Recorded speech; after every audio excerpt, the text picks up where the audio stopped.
stands, one nation, under God, indivisible, with liberty and justice for all. We will call the January 5th, 2023 Village Board meeting to order. Number 3, roll call shows all village board members and department heads are in attendance. The attorney is excused. Number 4, agenda changes. Are there any? Okay. We'll move to 5, consent agenda. A, December 15th, 2022 regular board meeting minutes. B, presentation of accounts and other claims against the village. And C, Outagamie County Nutrition Meal Site Program. Are there any questions? If not, we would need a motion. I just have a question. On the meal site program, is there any changes from previous years? This is just simply a renewal? Okay. Then I'll make a motion to approve consent agenda. A second. Roll call, Peter. Aye. I'm going to abstain. I wasn't here on December 15th. Aye. Aye. Abstain, I was at December 15th meeting. Abstain of this meeting. Aye. Okay, motion carried. 6, pre-registered citizens to be heard. Are there any? Yes, we have. Claire Abbott's. Just so you're aware, we have a 5-minute limit and we cannot respond to you because whatever, if you're discussing something that's not on the agenda, we cannot discuss it with you. Sure. Okay, thank you. My name is Claire Abbott's, and I'm here to comment on a recent ordinance that was passed regarding parking on bridges. I think it was O-4-22 in October. The language in the ordinance is vague, and we are here to request that the issue be put on a future agenda to be re-examined. My husband Chris and I run 2 businesses at 111 South Nash in the old police station, and this ordinance directly affects the parking in front of our businesses. In the past, I've received notices in the mail when ordinances that would affect my property or in the adjacent area would be mailed to me so that there would be an opportunity to comment on the issue. I never received a notice like that. I never received any kind of notification that this issue was being discussed. Our understanding is that this is about safety. As regular occupants of this building, we see what is going on in the area more than anybody. One of the main safety concerns we have is actually people driving up from the back alley, and displacing more parking behind the building is only going to exacerbate that issue. That area is not orderly and is not well maintained. The business I run in the building is custom picture framing, and it is not ideal for me to have customers carrying large projects up and down an alley in the wintertime. We have customers that come from 30 to 45 minutes away to visit our businesses. They're also only there for maybe 15 or 30 minutes, so it's not like we have multiple vehicles parked in front of the building for the entire day. Our customers also frequent other businesses in the village, so I think that this is not a good way to foster a spirit of downtown togetherness. For some history, I bought the building from the village in 2014. At the time, it was occupied by the police department, which had multiple vehicles in front of the building and coming and going, as well as visitors to the police department. If the congestion was such a concern at the time, the curb could have been painted yellow an additional length, or the discussion could have been had to arrange some kind of parking to address that congestion, which would have probably been more then than it is now. Instead, at the time, it was actually discussed and written down in the language of our paperwork that the parking in the front was part of the agreement, and the curb that was yellow in front of the building was painted gray by the village. We have had no issues with the front parking at this location for the 8 years that I've been there. And we believe there are a lot of intermediate solutions to this issue that could be discussed instead of a sweeping decision that we had no knowledge of. So if we can contribute to this topic in any way in the future, we would be happy to share our thoughts. And I appreciate you listening to my concern. Thank you. And then we have Kevin Stern. Hi, I'm Kevin Stern, and I'm just here to introduce myself. I'm running for Outagamie County Executive. A little bit about myself. I live in Greenville. Family farm is out in Dale. Married to my wife Lisa for 20 years. Both our kids graduated from Hortonville High School, in college now. I also drive school bus for Hortonville School District out of Greenville North.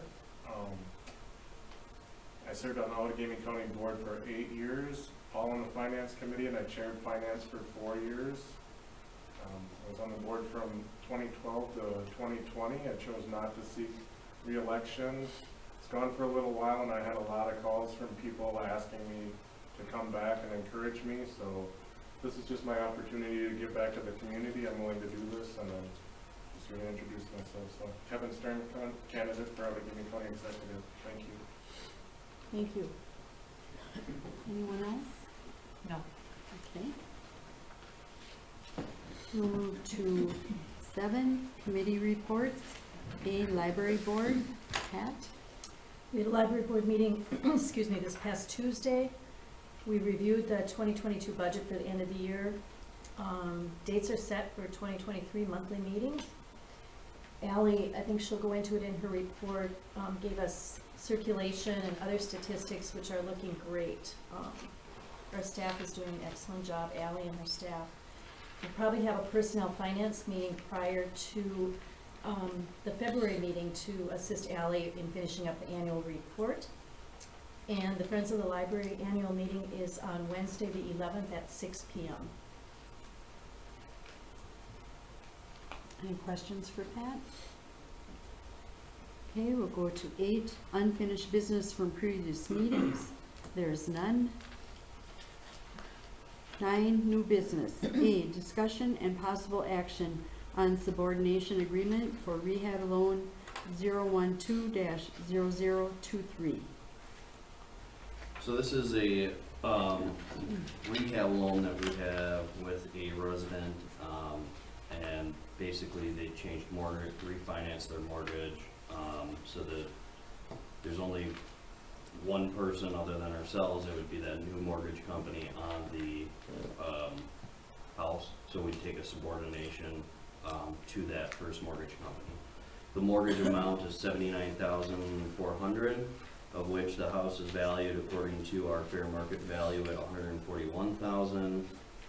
They're taking out a 12-year loan at a 4.625% interest rate. So they owe us about $8,000. So basically, what they would have owed on that property is about $88,000 out of the $141,000 that the property is assessed at. So. You need a motion for us to accept this? How does this affect us?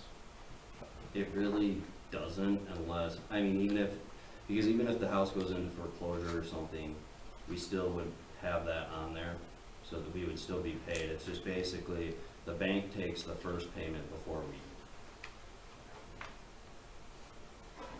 So if the house was taken and it was sold for, let's say, $88,000 or $86,000, the bank would get their $79,400 first, and we would get what's left. So I assume the homeowner can't get the loan without us, without this happening? Yeah. That's where, so Yeah. you can't reflect. It's common. We do it. We only allow it to happen as long we can take no. We can only be at the second position. We can't be any lower. Is part of the program. What's the appraised value? $141,000. So there's a lot of equity there. Right.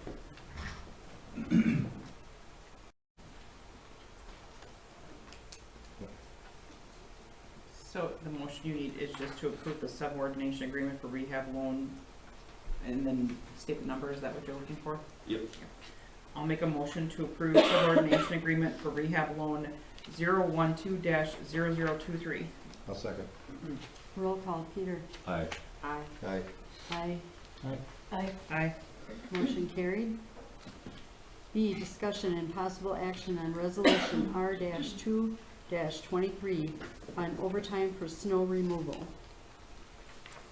So, we've had a couple of recent snowstorms that have happened pretty much overnight or in the early morning hours, which our staff had come in at 3 o'clock in the morning to make sure that the streets and the sidewalks and things are cleared. And we started discussing it and felt that maybe this is a little bit above and beyond what their normal duties are. So looked at a couple different ways of maybe providing some additional compensation for having to get up at 3 o'clock in the morning and come in to work outside of their normal working hours. So we looked at providing maybe a differential payment. So any hours that they worked outside their normal working hours would have this much added on to their normal working pay. We looked at snow stipend for if they have to come in over their additional, outside their additional hours, we give them a additional stipend. Or just doing any time over outside of their normal working hours as overtime.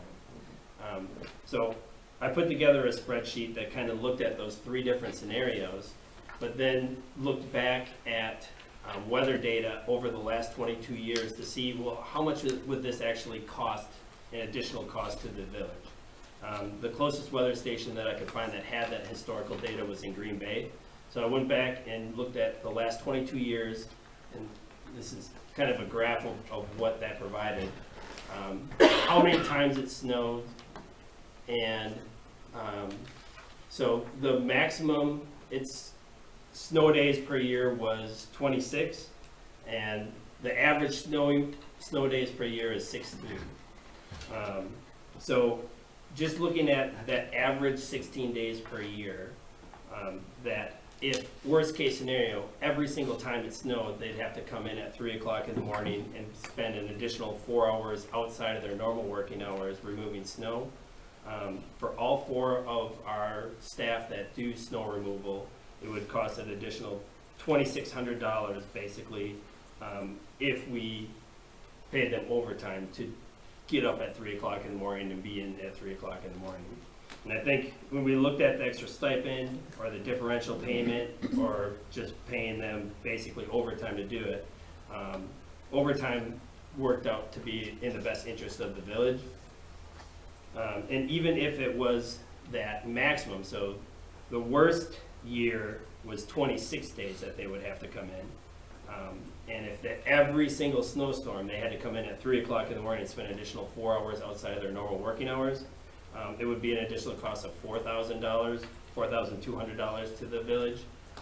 So what we propose is adding some additional language into the employee manual for emergency snow removal to give them a little bit of extra compensation for kind of going above and beyond and basically keeping our sidewalks and streets safe.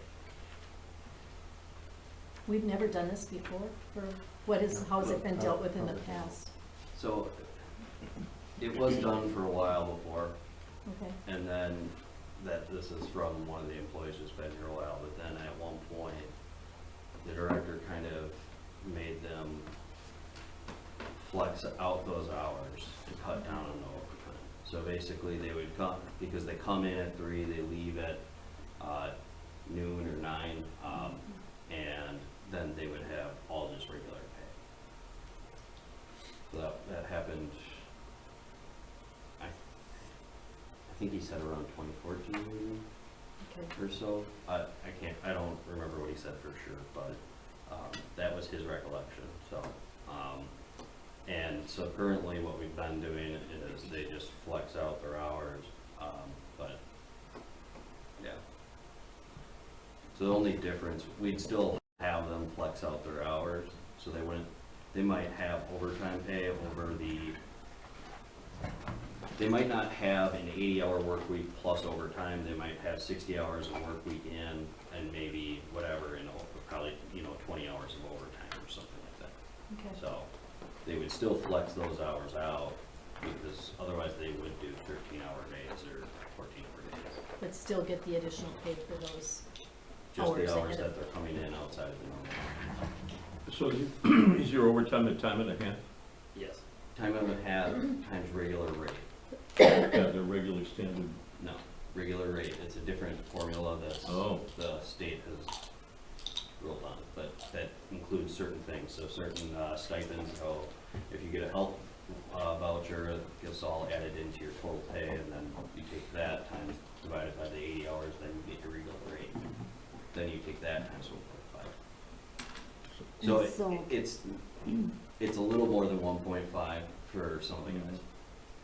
The employees are okay with putting in a 12, 13-hour day then on occasions like this? They wouldn't be. They They would be, would. instead, like currently, if they wanted the overtime, they could do that. And they could sit for the rest of the day, instead of leaving at 9 o'clock, which would be a 9-hour day or so, or 12 o'clock is a 9-hour day. Like they currently do, they could wait the rest of the day, and then they would have that overtime in. But if we allow them to take the overtime, we can still have them leave at their normal 9-hour shift, then they still would be not here till 13 hours of the day, 14 hours of the day, because typically the guys probably aren't as great towards the end of a 14-hour day than you are at the beginning. You're So basically in doing a emergency shift situation. You're doing a shift differential, but as an overtime.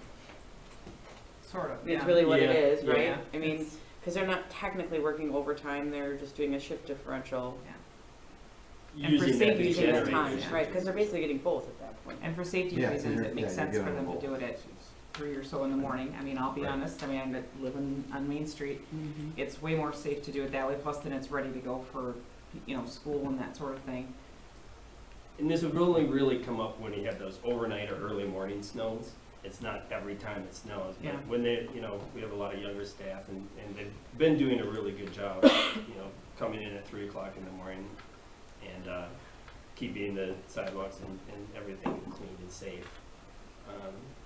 I don't know, I feel like it's a little above and beyond their normal working duties to have to come in so early, and I think maybe this could help balance that. So, what did you look at for a stipend and how did it compare dollar wise? We looked at a couple different stipends, but the stipends at $12 and $10 an hour would be paying more than what the overtime is. So you looked at an hourly stipend, not a flat? Yeah. Not And a then we flat looked at a bonus flat for coming extra, well, we looked at a differential payment, and then we looked at a stipend of $50 a day to come in, or $100 a day, and that was still more than the overtime too. So it would depend, I put together a spreadsheet where you could look at it. Okay. The stipend would start getting to be, or gets more and more the more days they have to come in. Because it's just a flat rate of every day they come in, they get over or outside of their working hours, that's another additional $50, another additional $50. So it's not based on hours, it's just a one-time? That's what the stipend would be. Yeah, okay. Whereas the hourly rate I used the estimate that I'm gonna do this comparison is what they had been doing so far this year, is basically coming in at 3 o'clock in the morning. Because it takes them about 3 or 4 hours to get everything cleaned up. Sometimes it would be less than that. And like I said, if it's not a nighttime or early morning snow, then this wouldn't apply either. So if operator 1 works 3 hours, he gets $50. If operator 1 works 8 hours, he still gets $50. 8 hours In the same day? outside of his normal working Right, hours is right. the only time this applies. Right. Exactly. It's one time. The only reason I ask is it's a strange precedent to set, to say, okay, well, and I don't mean to belittle this at all. I mean, it's part of their job, the snow removal, right? But to do it outside of normal hours, to say, okay, we're gonna give you overtime for this, then what's to say you don't do the same thing for another specific task that, when we have when we have the water main break. So this is outside of normal. So even though you don't get over 80 hours, let's give you overtime. That's why the reason for my question about a stipend, because a stipend is okay, we understand that you're coming in, you're sacrificing, you're doing something over and above, and we want to compensate you for that. But I just have concerns about Right. I understand number-wise, it probably makes more sense. I just wanted to voice that I have a concern about that. And the language that we're proposing to add to manual specifically calls out snow removal, Yeah, so that kind of takes care of that, but I could see where that would come up. The other emergencies, typically, they're always making overtime anyway. Unless it's, I mean, because they're usually not happening during the day, and if they do, then they don't get overtime. But if there's like a water main break, you have 1 or 2 guys come in and work for a few hours, and that's it. Yeah. Power goes out, then we're in a different scenario where we have guys working in a 24-hour cycle, so it's a little different. But most of the time, you're not here for 6 hours when you're called in emergencies straight. It's usually, you know, a few hours here and there. And usually the on-call guy can deal with most of it themselves. So most of those situations, they're still getting overtime.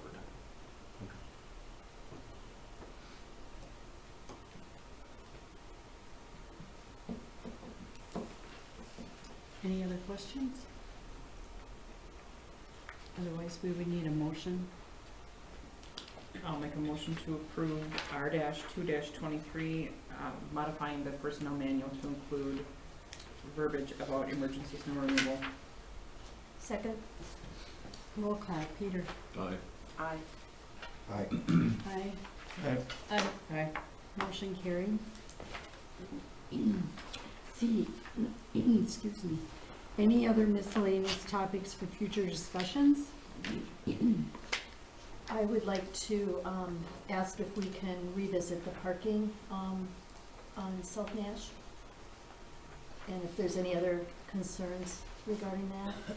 And then I also wanted to ask about, I was reading the magazine we all get, talking about the state surplus. I don't know if it's an appropriate thing to discuss at a board meeting, but how we can advocate for municipality funding with the state surplus. Is that something we can, I know it's allowed, we can advocate as, We already are. pardon me, We already are. through our lobby? That's the League of Municipalities is our Right. lobbying. But it said in the article that we can as individuals also under, you know, being a trustee or whatever. Right. So, I mean, we could do a resolution or something. Yeah. they haven't increased municipality funding in years and years and years, and there's a $6.5 billion surplus right now, so just wondered if that would be, I don't know if that's an appropriate agenda item or not. Some municipalities have written letters. So, those two things. And this might be more appropriate for public facilities, but I've gotten some complaints about the entrance over here. There's no discussion, remember. There's no discussion, but I'm allowed to say Remember, what it there's is. no discussion, please. Peter, am I allowed to say what the topic is? Am I allowed to say what the topic is, yes or no? Go ahead. Yes, Thank you. go ahead. There's been some complaints regarding the narrowness of this driveway, and I'm not sure, I think it's a public facilities meeting more than it is Saying, this one here on, yeah. no, we've noticed too. Yes, thank you. Anything else?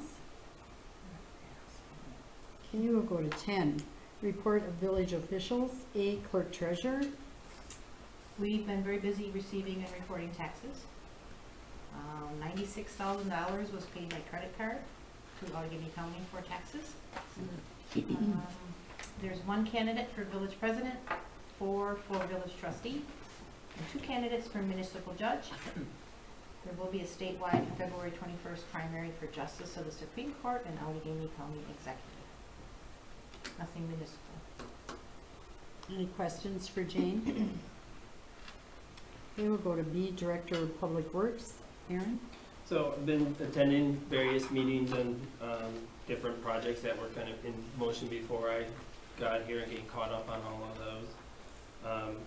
And then also, one of the main things I've been doing this week is just sitting down one-on-one with each individual staff to just find out more about their day-to-day operations, what they do, things that they like, things that they dislike, what they would like to see in the future or where they see themselves in the future, just to get a better idea of kind of what our personnel is and what their capabilities are, what they did before they came to the village, so that I can kind of take all that in and then try to utilize everybody to the best of their strengths.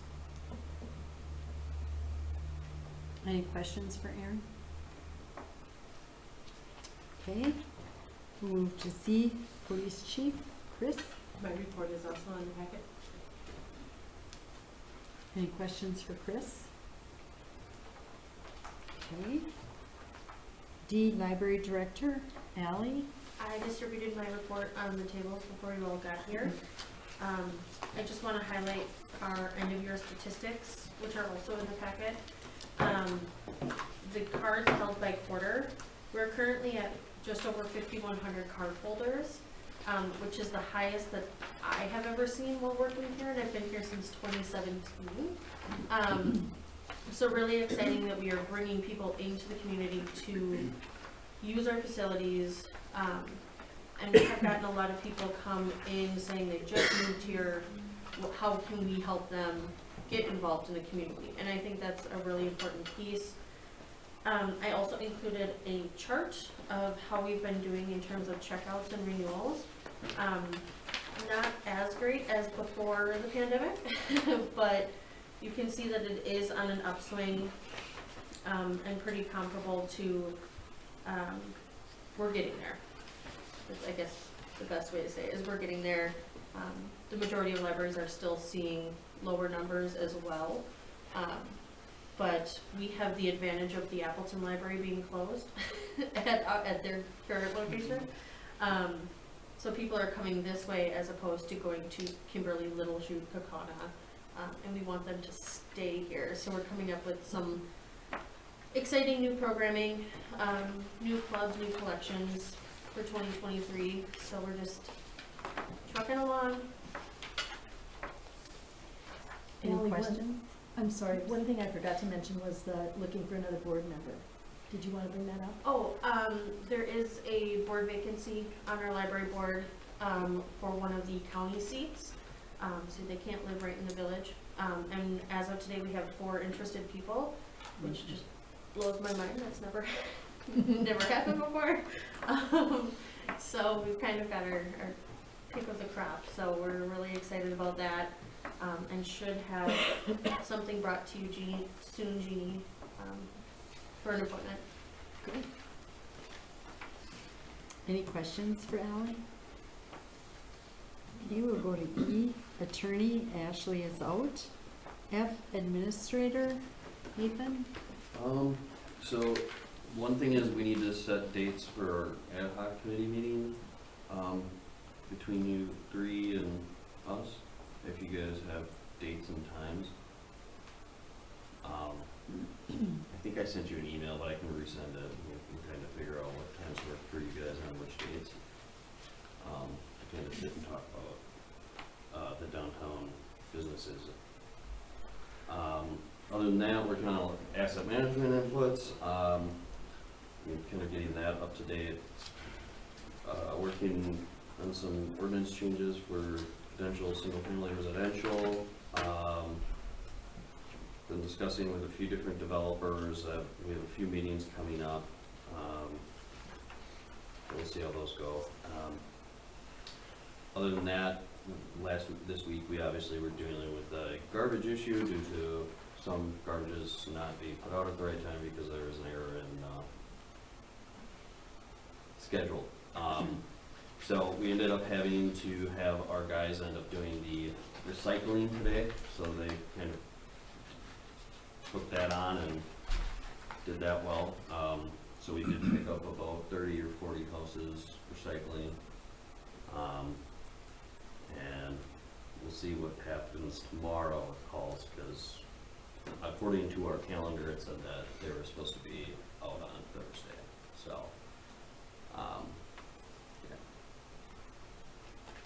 But people that put them out on the normally scheduled time did have theirs picked up, so it would just be for people People aren't paying attention to the calendar. Any questions for Nathan? Okay, we'll go to G, building permit report. It is in the packet. Can we do something at the end of the year that would give us the total of all the reports, like at the end of December, Yeah. beginning of January?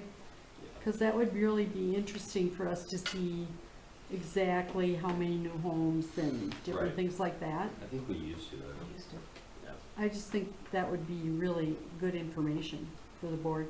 I agree. I'm sure Dan can make that up. Okay, we'll go to 11, communication and miscellaneous business. A, Black Otter Lake District News. Pat? First, I want to apologize for the last meeting. I was going to send a report for both Bold and senior activities. Totally forgot. I was going to my grandson's Christmas concert, so I wanted to, I know Dan Agedlo isn't here, but he did a great job. I was glad he was here to tell you what we did at the meeting. Yesterday, Sean and I put a mailing together regarding the Healthy Lakes and Rivers grant to lakeshore, people that have property on the lakeshore. We're looking at ways to clean up the lake a little bit, do some prevention as far as shoreline planting and different things like that. This kind of gives you an idea. So if they're interested, they were supposed to get in touch with Sean and/or come to our next meeting, which is on January 25th at 6. And if we apply for this grant, the village can also receive some assistance, so we would be able to do some of the park that abuts to the lake. This is the one that they discussed at the meeting where they had the election, correct? Right. That there were all the questions about? Okay. Right. Yep. Okay. So that mailing went out today with this pamphlet. Any questions for Pat? Okay, we'll go to B, Hortonville, Hortonia, Fire District News. Yeah, This upcoming meeting, that's all. next week. Okay. C, Gold Cross Ambulance Run Report and News. There is none. D, Hortonville Civic Association. None. And E, Senior Activities Committee. Pat? On the 19th, we had our holiday meal. We had about 25 people here, I believe. And then we did a drive around, looking at the lights. We kind of had a route established, so we used the van, the Helping Hands van, and a number of us drove our personal vehicles. A group from the high school came and sang during the meal, which the people really appreciated, and some of the kids stayed around and ate with us. The thing with the van is we had a man who uses a wheelchair, so that pretty much took up the van. So he rode, and then we had one other passenger in the front, but it worked well. We had the rest of us taking extra peekaboo. We also had a meeting on the 13th of December. We're having bingo on the 16th of January. We're combining our potluck and birthday party and having people bring like kind of gag prizes for bingo, hoping we can get some more people here. And our next meeting is January 19th at 1 o'clock. Any questions for Pat? Okay, we'll go to 12. Comments and suggestions from citizens present. Does Can I anyone? ask a question? Can I ask a question? Sure. Under the reports section from the administrator, you mentioned this ad hoc committee for downtown businesses. Is that something that any of the business owners can be included in, or is that like a board, or like do you have to? The idea is to meet with each of the downtown businesses and sections to talk to them about some updates potentially in the downtown. I think initially the plan is for staff to meet with some of the members to kind of discuss what staff's ideas are before the meeting, and meet with each of the downtown areas, get their input too on what things they would like to see behind downtown. It's not necessarily on the center of downtown or Main Street focused as much as it's the areas behind. One of the areas is obviously one of the reasons we, added in we didn't end up doing a parking lot when we did part of another parking lot down there, and there's all gravel near yours, behind your business, yeah. So that's one of the issues that we see, that there's water flowing, and, yeah, so. So is there gonna be any kind of official email or mailing for these kinds of You'll meetings be happening? contacted through a letter, and the goal would be to work with business owners, what days and times work for you guys to meet, and kind of meet with each section. So the committee will be steered by, like, people who are already, like, on the board, or? Right, the three members are, Jim, Jeannie, and Julie. Okay. And then myself as a staff representative, and, Aaron as a staff representative. And then I think maybe Jane would take minutes.